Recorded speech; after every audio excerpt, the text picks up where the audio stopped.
Hello student, स्वागत है आप सभी का हमारी YouTube channel Rupam Arya education for you पर। आज बच्चों मैं आप लोगों को landscape of the soul by Nathalie Trouveroy के विषय में जानकारी दूंगा। इस लेसन में लेखिका ने चाइनीज़ व्यू ऑफ आर्ट और यूरोपियन व्यू ऑफ आर्ट के विषय में जानकारी दी है। आइए लेसन की पहले टाइटल समझते हैं। जो टाइटल है लेसन की, landscape of the soul. Landscape क्या होता है? लैंडस्केप उसे कहते हैं जो किसी भी पेंटिंग्स का बैकग्राउंड होता है, यानी कोई चित्र हो उसके पीछे के दृश्य को हम लैंडस्केप कहते हैं।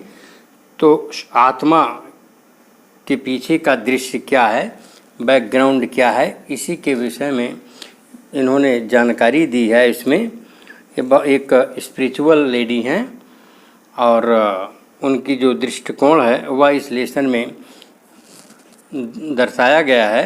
उन्होंने इसमें ये बताया है कि किस तरह से चाइनीज़ लोगों का दृष्टिकोण आर्ट के प्रति होता है और किस तरह से यूरोपियंस का होता है। तो इसमें इन्होंने बताया है कि जो यूरोपियंस होते हैं, ये यूरोपियंस किसी आर्ट को या किसी पेंटिंग को बिल्कुल एक्चुअल व्यू से देखते हैं, और जबकि चाइनीज़ होते हैं जो उनका दृष्टिकोण अनरियल होता है, वो उसमें आध्यात्मिक चीज़ को देखते हैं। तो जब किसी यूरोपियन पेंटिंग्स को हमें समझना होता है, देखना होता है, तब हम पेंटर के आँखों से देखते हैं, और जब किसी चाइनीज़ की पेंटिंग को हम देखते हैं तो हमें उस पेंटर के माइंड में प्रवेश करना होता है, यानी उसके दिमाग के अनुसार मुझे चलना होता है, उसके दृष्टिकोण के साथ साथ चलना होता है। इन्हीं दो चीज़ों का इसमें लेखिका ने वर्णन किया है कि किस तरह से चाइनीज़ व्यू ऑफ आर्ट और यूरोपियन व्यू ऑफ आर्ट में डिफरेंस है, उसी का वर्णन इसमें है। तो आइए इस लेसन की हम शुरुआत करते हैं, आगे बढ़ते हैं।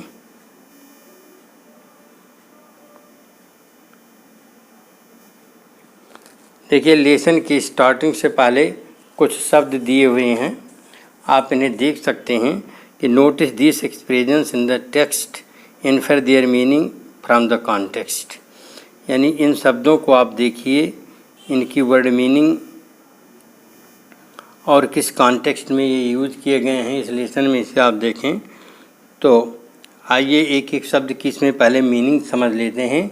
एनेक्डोट, तो एनेक्डोट का मतलब होता है लघु कथा, कोई छोटी कहानी या उपाख्यान आप कह सकते हैं। और दूसरा है इसमें डेलिकेट रियलिज्म। डेलिकेट रियलिज्म जो है कला की एक ऐसा गुण होता है जो उसे वास्तविक बना देता है। यानी कला कि आप कोई पेंटिंग देखते हैं या कला का एक ऐसा गुण जो आप उसे देखते हैं तो लगता है कि रियल ऑब्जेक्ट उस पर बनाई गई है। नेक्स्ट है फिगरेटिव पेंटिंग। फिगरेटिव पेंटिंग क्या है?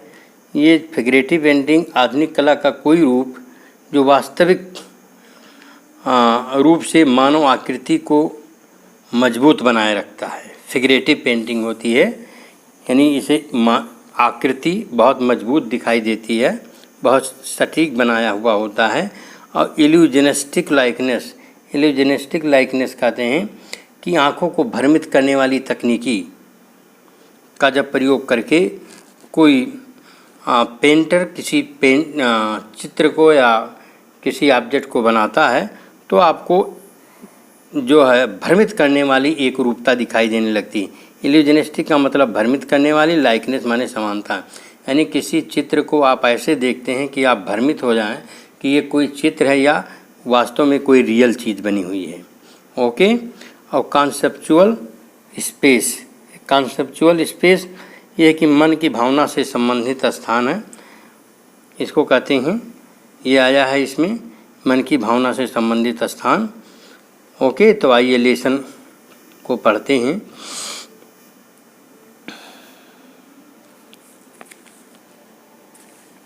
तो ये wonderful old tale is about the painter Wu Daozi who lived in 8th century, यानी ये किसमें एक कहानी है, ये वंडरफुल कहानी है। एक पेंटर थे जिसका नाम था वो दाओ जी, और 8वीं शताब्दी की थे। His last painting was a landscape commissioned by the Tang emperor Xuanzong to decorate a palace while the master had hidden his work behind a screen. Okay, तो एक दाओ जी 8वीं शताब्दी के एक वंडरफुल पेंटर थे। उन्हीं के विषय में एक कहानी बताई जाती है, और उनकी जो लास्ट पेंटिंग थी वो थी लैंडस्केप, एक दृश्य बनाना था उनको, कमीशन बाई द टांग एम्परर जुआंगजोंग। जुआंगजोंग एक बादशाह थे, उन्होंने उनको ऑर्डर दिया था कि आप एक दृश्य बनाइए and to decorate a palace wall. एक राजमहल था, राजमहल की दीवार को सजाने के लिए, उसका लैंडस्केप बनाने के लिए कहा गया उनसे। The master had hidden his work behind the screen. Master जो थे पेंटर, उन्होंने अपना जो कार्य वर्क किया उसको एक स्क्रीन के पीछे हिडन कर दिया। So only the emperor would see, इससे केवल बादशाह ही उसको देख सकते थे।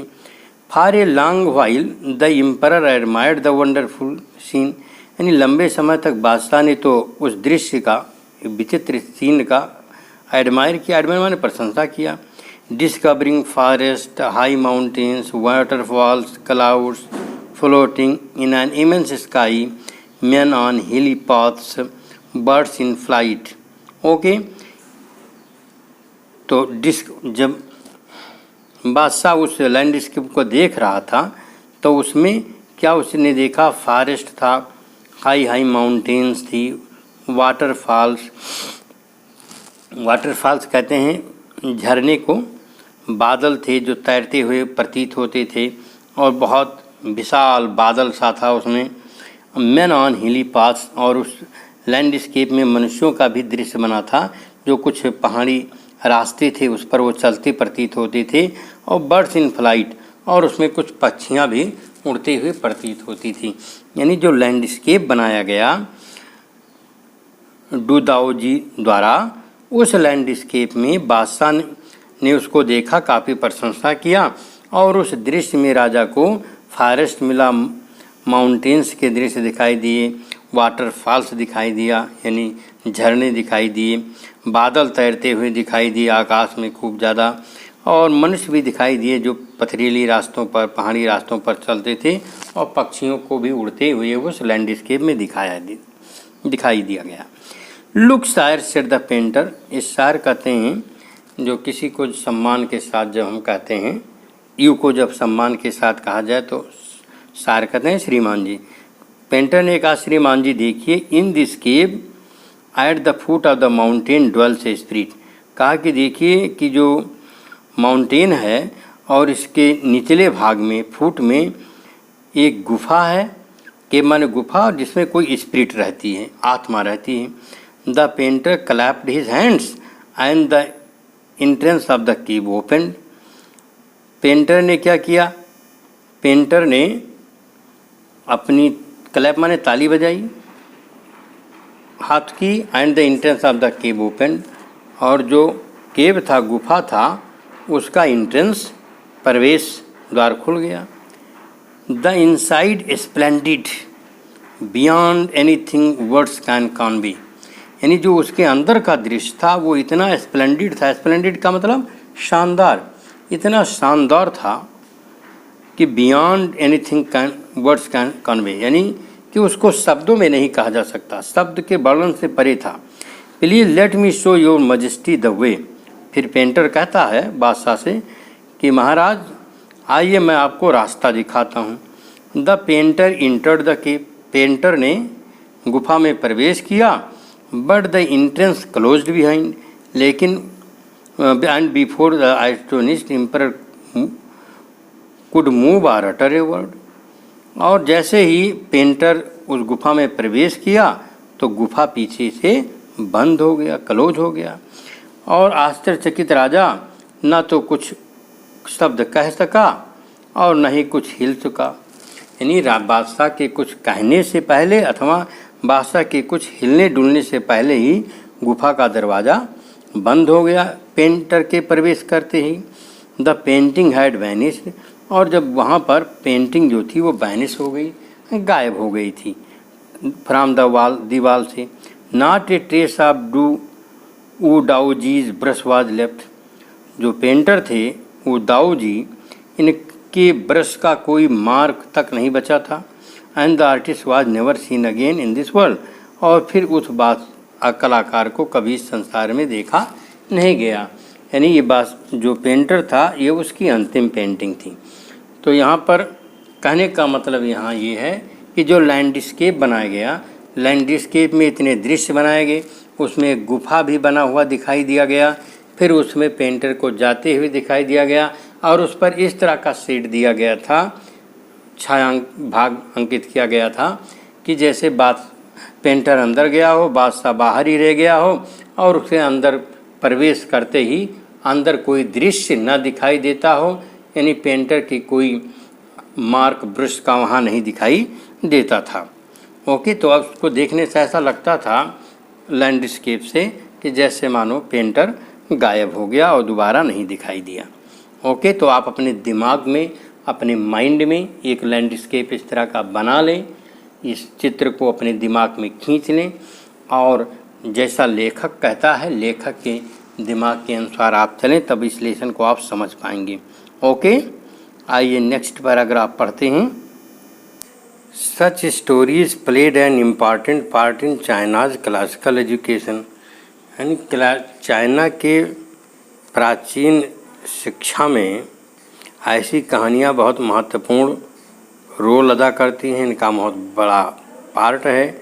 The books of Confucius and Zhuangzi are full of them, और कन्फ्यूशियस एक चीन का बहुत बड़ा महान दार्शनिक था, and Zhuangzi are full of them, यानी कन्फ्यूशियस और जुआंगजी की जो पुस्तकें हैं ऐसी कहानियों से भरी हुई हैं। They helped the master to guide his disciple in right direction, और इन दार्शनिकों की जो पुस्तकें हैं ये मास्टर्स माने अध्यापकों का मार्गदर्शन करती हैं कि वे अपने डिसाइपल माने शिष्य, अपने शिष्यों का उचित दिशा में मार्गदर्शन करें। बियॉन्ड द एनेक्डोट्स माने लघु कथाओं से परे, they are deeply revealing of the spirit, ये बहुत गहराई से स्पिरिट माने भावना को प्रकट करती हैं। In which art was considered, यानी आर्ट जिस रूप से सोचा समझा गया वह आर्ट उसकी स्पिरिट को, आर्ट की स्पिरिट को रिवील करती है, व्यक्त करती है। कॉन्ट्रास्ट टू दिस माने इसके विपरीत। Another famous one about a painter who wouldn't draw the eye of a dragon he had painted, और इसके विपरीत एक दूसरा प्रसिद्ध फेमस कहानी है कि एक पेंटर था जिसने who would not draw the eye of a dragon he had painted, कि उसने एक ड्रैगन बनाया था। ड्रैगन का मतलब कई अर्थ होते हैं इसके, लेकिन यहाँ अजगर ले लें कि उसने एक ड्रैगन की आँख को नहीं बनाया।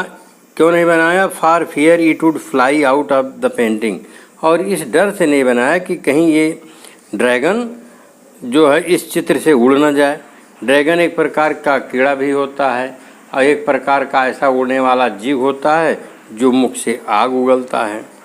तो with an old story from my native Flanders that I find most representative of the western paintings, लेखक कहता है, लेखिका यहाँ कहती है कि जो इस तरह की पेंटिंग है कि जिसमें चित्रकार को यह डर रहता है और इस डर से वह असली रूप नहीं देता ड्रैगन को कि कहीं वो उड़ ना जाए, तो ये इस तरह की जो पेंटिंग्स हैं ये फ्लैंडर्स एक क्षेत्र है, उसको वहाँ की जो पेंटिंग्स हैं वो इसी को रिप्रेजेंट करती हैं। यानी किसको? Western paintings.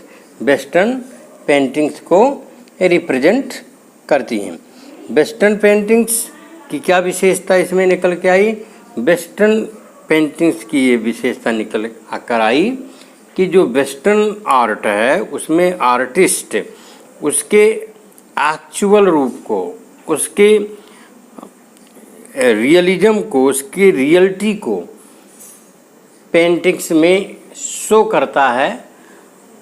उसके पीछे उसका कोई शिक्षा देना या उसके पीछे उसका कोई स्पिरिट होना, ऐसी भावना या बात नहीं होती है। बस उसका केवल ये मतलब होता है कि इस चित्र को बनाया और चित्र बिल्कुल हूबहू जैसे है वैसे लगता हो। ओके, तो ये फ्लैंडर की कहानी जो है इसी को रिप्रेजेंट करती है, वेस्टर्न पेंटिंग्स को। नेक्स्ट आगे चलें। In 15th century Antwerp, a master blacksmith called Quentin Mestage fell in love with a painter's daughter। कि ये 15वीं शताब्दी में एंटवर्प क्या है? ये एंटवर्प बेल्जियम का एक छोटा सा शहर है। 15वीं शताब्दी में एंटवर्प में एक मास्टर ब्लैकस्मिथ था, यानी लोहार, जिसका नाम था क्विंटन मेस्टेज कहा जाता था। उसको एक पेंटर की लड़की से प्रेम हो गया। The father would not accept a son in law in such a profession. और उस लड़की के पिता इस तरह के प्रोफेशन वाले को अपना सन इन लॉ मतलब दामाद के रूप में स्वीकार नहीं कर सकते थे। So Quentin sneaked into the painter's studio and painted a fly on his latest panel with such delicate realism that the master tried to sweat it away before he realised what had happened. तब क्या होता है? वो Quinton स्नेक्ड, इसलिए Quinton स्नेक्ड का मतलब है तो चुपके से आना, धीरे से आना।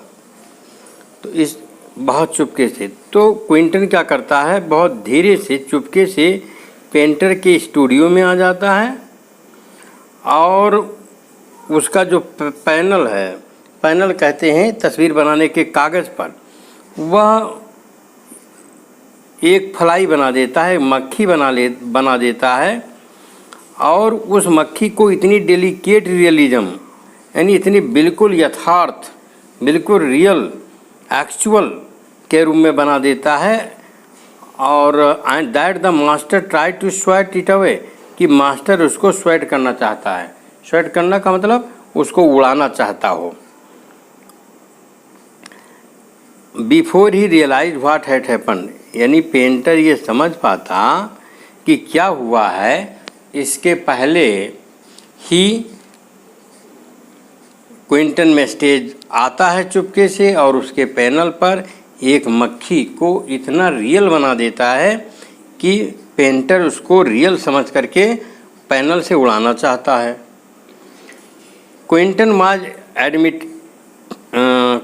Quinton was immediately admitted as an apprentice into the studio.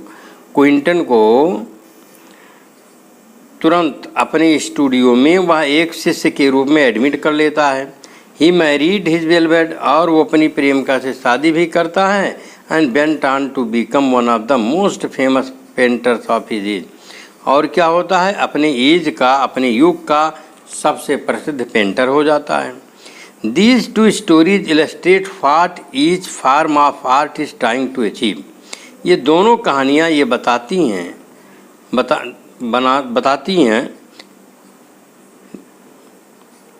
These two stories illustrate what each form of art is trying to achieve। ये दोनों कहानियाँ बताती हैं कि कला का जो दोनों रूप है, प्रत्येक फॉर्म है, वो क्या प्राप्त करना चाहता है। ये परफेक्ट इल्यूजनिस्टिक लाइकनेस, एक बिल्कुल भ्रमित करने वाली समरूपता या एक रूपता इन यूरोप, यानी यूरोप की जो पेंटिंग्स है वह बिल्कुल एक्चुअल और रियल व्यू की पेंटिंग होती है। जो एक्चुअल दिखे उसके पीछे कोई निर्देश या कोई शिक्षा या कोई संदेश उस पेंटिंग के पीछे नहीं होता है। बस केवल पेंटिंग बनाया और जो ऑब्जेक्ट बना दिया, वो ऑब्जेक्ट उतना सटीक होता है कि बिल्कुल हूबहू रियल की तरह दिखता है। तो ये तो रहा यूरोपियन पेंटिंग्स की विशेषता। और दूसरा जो चाइनीज़ पेंटिंग्स की विशेषता है, यह the essence of inner life and spirit in Asia. China Asia में आता है, तो एशिया की जो पेंटिंग है, इस पेंटिंग में या इस पेंटिंग के पीछे जीवन का सार तत्व घुसा हुआ होता है, यानी कुछ अनरियल स्पिरिचुअल संदेश एशिया महाद्वीप की या एशिया की पेंटिंग्स देती हैं। तो इस प्रकार से क्वेश्चन आता है कि जो आपका यूरोपियन पेंटिंग्स है या यूरोपियन का आर्ट है और चाइनीज़ का आर्ट है, इन दोनों में क्या अंतर है, क्वेश्चन आता है। तो the Chinese paintings are based on imaginative inner or spiritual approach, whereas the European paintings reproduce an actual view of the object. Okay, तो जो यूरोपियंस हैं वो बिल्कुल एक्चुअल व्यू रखते हैं, और जबकि चाइनीज़ की पेंटिंग्स कुछ स्पिरिचुअल अप्रोच रखती है। In the Chinese story the emperor commissions A painting and appreciates it's outer appearance, but the artist reveals him the true meaning of his work. In the Chinese story, यानी China की जो story है उसमें emperor commission से painting, emperor एक painting का आदेश देता है, एप्रिशिएट्स इसकी प्रशंसा करता है, इट्स आउटर अपीयरेंस इसकी बाहरी अपीयरेंस की, but the artist reveals it to him the true meaning of his work. लेकिन जो पेंटर है, कलाकार है, वह इसको अपने वर्क की ट्रू मीनिंग बताता है, प्रकट करता है। द एम्परर में rule over the territory he has conquered. बादशाह जो है उस क्षेत्र पर, टेरिटोरी मतलब क्षेत्र पर शासन कर सकता है जिसको उसने जीता है, but only the artist knows the way within. लेकिन जो अंदर का रास्ता है वह केवल आर्टिस्ट को ही मालूम है। अंदर का रास्ता का मतलब स्पिरिचुअलिटी का। Let me show the way the Dao, a word that means both the path or the method and the mysterious works of the universe. Let me show the path, मुझे रास्ता दिखाने दो। डाओ एक वर्ड है जिसका मतलब होता है दोनों, रास्ता और तरीका, and the mysterious works of the universe, और इस संसार की जो ब्रह्मांड में जो रहस्यमयी कार्य हैं, रहस्यमयी चीज़ें हैं, ये रहस्यमयी चीज़ें, ये सभी या रहस्यमयी कार्य, ये सभी डाओ सिद्धांत के अंतर्गत आते हैं। यानी डाओ का अर्थ होता है दोनों, रास्ता, तरीका अथवा इस संसार की रहस्यमयी कार्य। The paintings is gone but the artist has reached his goal. Paintings तो जा चुकी लेकिन आर्टिस्ट अपने लक्ष्य तक पहुंच गया। यानी आर्टिस्ट को लैंडस्केप ऑफ द सोल में जाना था, वो वहाँ तक पहुँच गया, ये उसका लक्ष्य था। बियॉन्ड एनी मटेरियल अपीयरेंस, और वहाँ पर कोई भौतिक चीज़ दिखाई नहीं देती थी। Okay,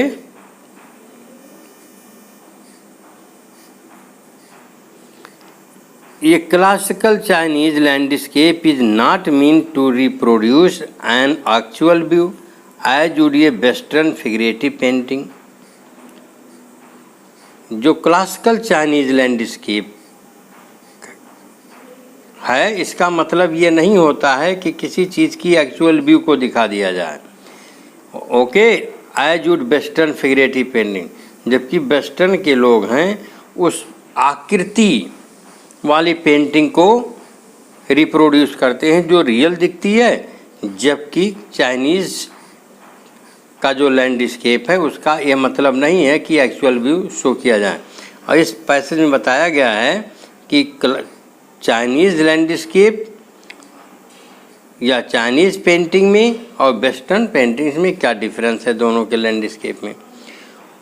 Whereas the European painter wants you to borrow his eyes, जो यूरोपियन पेंटर है वो चाहता है कि आप उसकी आँख ले लें, इट मीन्स आप उसकी निगाहों से देखें। And look at a particular landscape exactly as he saw it, और फ्रॉम ए स्पेसिफिक एंगल, यानी जो यूरोपियन पेंटर है वो चाहता है कि आप उसकी आँख को ले लें और किसी भी विशेष लैंडस्केप को ठीक वैसे ही देखें जैसे उसने देखा है। फ्रॉम ए स्पेसिफिक एंगल, एक विशेष एंगल से आप उसे देखिए। जबकि the Chinese painter does not choose a single view point, Chinese painter होता है किसी एक सिंगल व्यू पॉइंट को नहीं चुनता।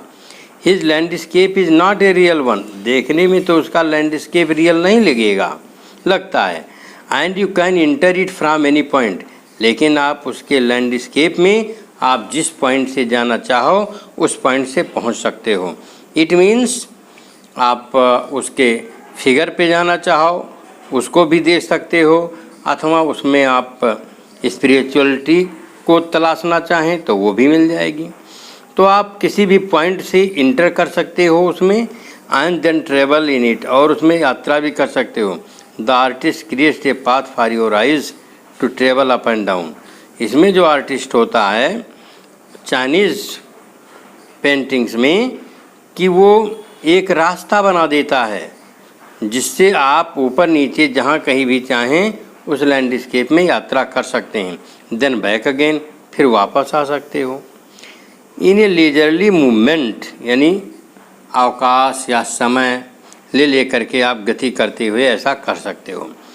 This is even more true in the case of horizontal scroll, in which the action of slowly opening one section of the painting, then rolling it up to move on to the other. It's a dimension of time which is unknown in any other form of painting. कह रहा है कि ये ज़्यादा सत्य है। This is even more true in the case of horizontal scroll, जो horizontal यानी समानांतर स्क्रॉल है, नहीं स्क्रॉल माने लपेटना किसी चीज़ को, तो ये सत्य है कि जैसे किसी हॉरिजॉन्टल यानी समानांतर किसी चीज़ को हम स्क्रॉल करते हैं और जिसमें एक्शन बहुत धीरे धीरे होता है और धीरे धीरे हम किसी से, वैसे ही हम किसी पेंटिंग के सेक्शन को धीरे धीरे खोलते हैं, इसके बाद उसको रोल करते हैं ऊपर, फिर मूव ऑन अदर, फिर दूसरी तरफ हम उसमें मूव करते हैं। और इससे क्या होता है, it's a dimension of time, उसमें समय लगता है, समय का जो डायमेंशन है, आयाम उसमें जुड़ता है।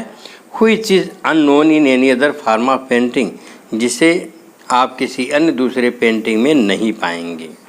ओके, यानी आप पेंटिंग को, जो चाइनीज़ पेंटिंग है उसे आप एक तरफ से कहीं से इंटर करेंगे, मूव करेंगे और उसमें आप जैसे ट्रेवल करते हुए प्रतीत होंगे। जबकि यूरोपियन पेंटिंग्स में ऐसा नहीं है। यूरोपियन पेंटिंग्स में आपने एक तुरंत दृष्टि डाली, निगाह डाली और आपको उसकी जानकारी हो गई कि क्या बना हुआ है। जबकि जो यूरोपियन पेंटिंग्स है उसमें चित्र महत्वपूर्ण नहीं होता, बल्कि उसके पीछे क्या संदेश है, क्या मैसेज है, ये महत्वपूर्ण होता है।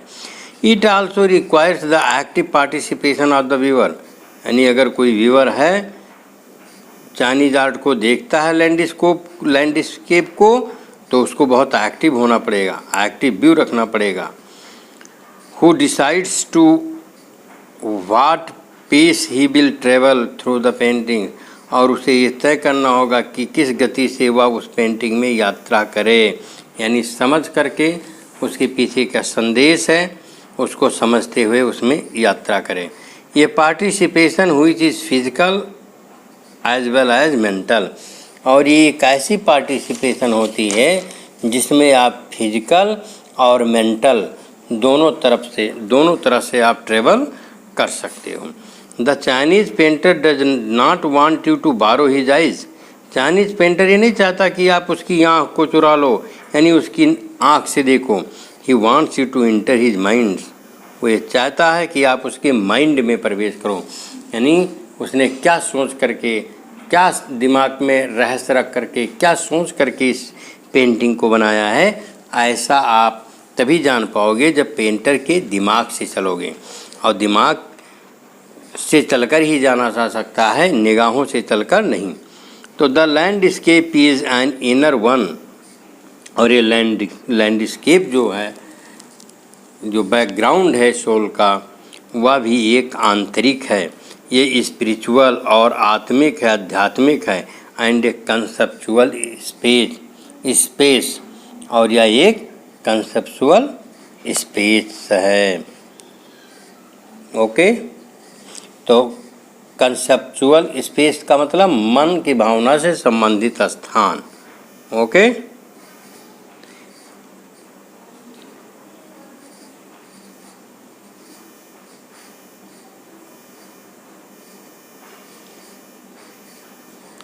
This concept is expressed as shanshui literally mountain water. इस कॉन्सेप्ट को जो है सानसुई एक कॉन्सेप्ट के रूप में जाना जाता है, जिसकी लिटरली मीनिंग होती है माउंटेन वाटर, यानी पर्वतीय पानी या झरना आप कह सकते हो, पहाड़ी झरना। which used together represent the word landscape, जिसका प्रयोग हम लैंडस्केप को रिप्रेजेंट करने के लिए करते हैं। यानी जो पीछे का दृश्य होता है उसमें एक झरना दिखाई देता है जिसमें माउंटेन होता है और पानी गिरता है। More than 2 elements of an image, यानी एक इमेज के उसमें आपको 2 एलिमेंट मिलेंगे। दीज रिप्रेजेंट 2 कम्प्लीमेंट्री पोल्स, और ये दोनों पूरक ध्रुवों को प्रकट करते हैं। रिप्रेजेंट माने प्रतिनिधित्व करना, ये 2 ध्रुवों को का प्रतिनिधित्व करते हैं। Reflecting the Daoist view of the universe, इस संसार यूनिवर्स के विषय में डाओ का क्या सिद्धांत है इसको व्यक्त करते हैं। ओके, डाओस्ट एक पेंटर था 8th सेंचुरी का। The mountain is Yang, mountain को यांग माना गया है। रीचिंग वर्टिकली टुवर्ड्स हेवन, जो एकदम वर्टिकली मतलब सीधा हेवन की तरफ, आकाश की तरफ खड़ा है। स्टेबल माने स्थिर है, गर्म है, सूखा है।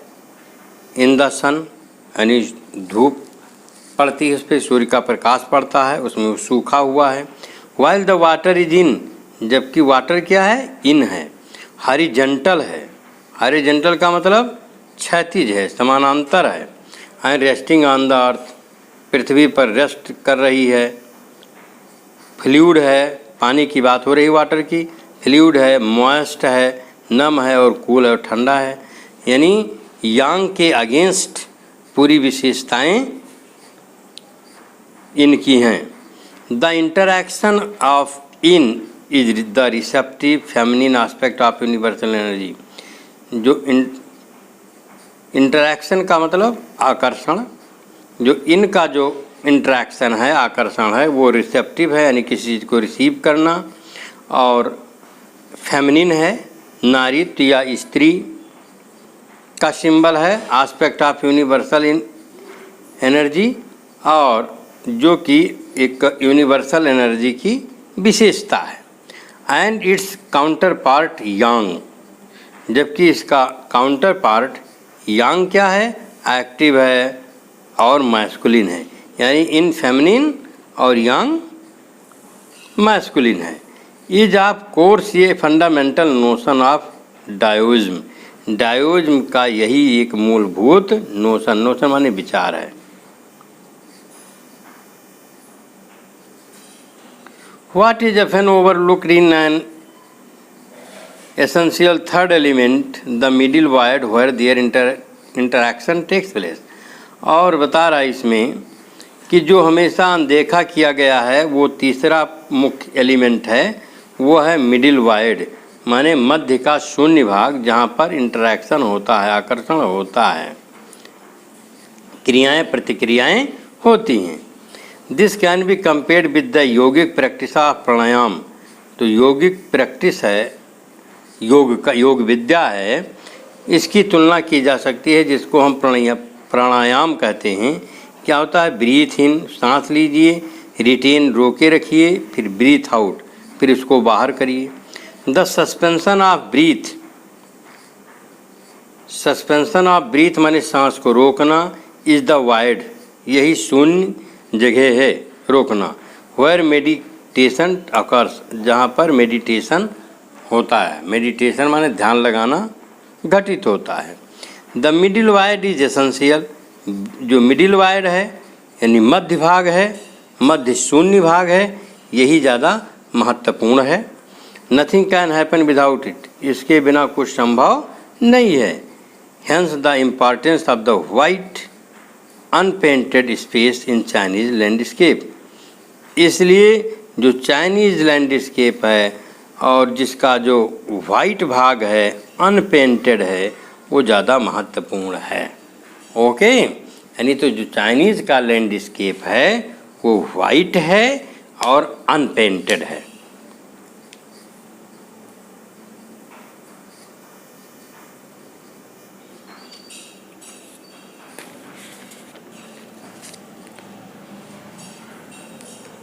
This is also where man finds a fundamental role, ये वही जगह है जहाँ मानव को उसकी आधारभूत भूमिका मिलती है। In what space between heaven and earth he becomes the conduit of communication between both poles of the universe.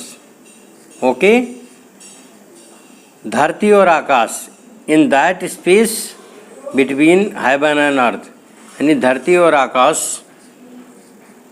के बीच इस स्थान पर he becomes the conduit of the communication between both poles of the universe, यानी वह ब्रह्मांड के दोनों ध्रुवों के बीच संचार का माध्यम बनता है। कंडुइट ऑफ कम्युनिकेशन, कंडुइट का मतलब माध्यम, प्रचार का माध्यम बनता है।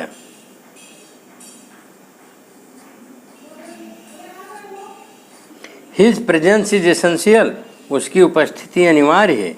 Even if it is only suggested, फिर कहता है ये केवल एक सजेस्टेड चीज़ है, सुझाव है, केवल सुझाव मात्र है।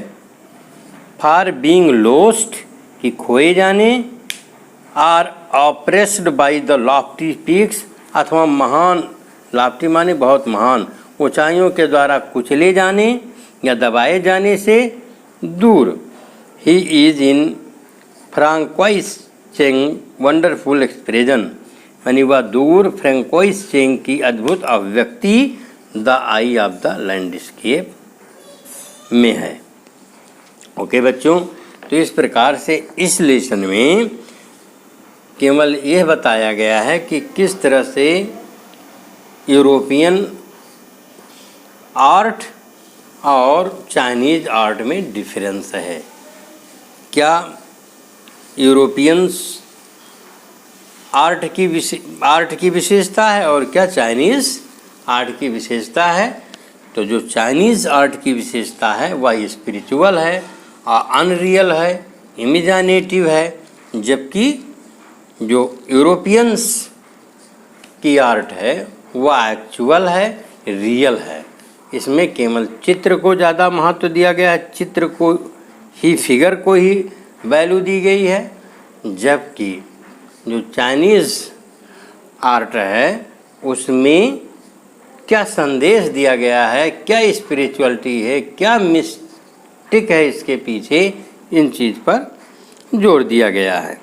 ओके, तो इस प्रकार से लेसन बच्चों ख़त्म हुआ। थैंक यू, फिर मिलेंगे अगले नेक्स्ट वीडियो में। आप तब तक के लिए गुड बाय।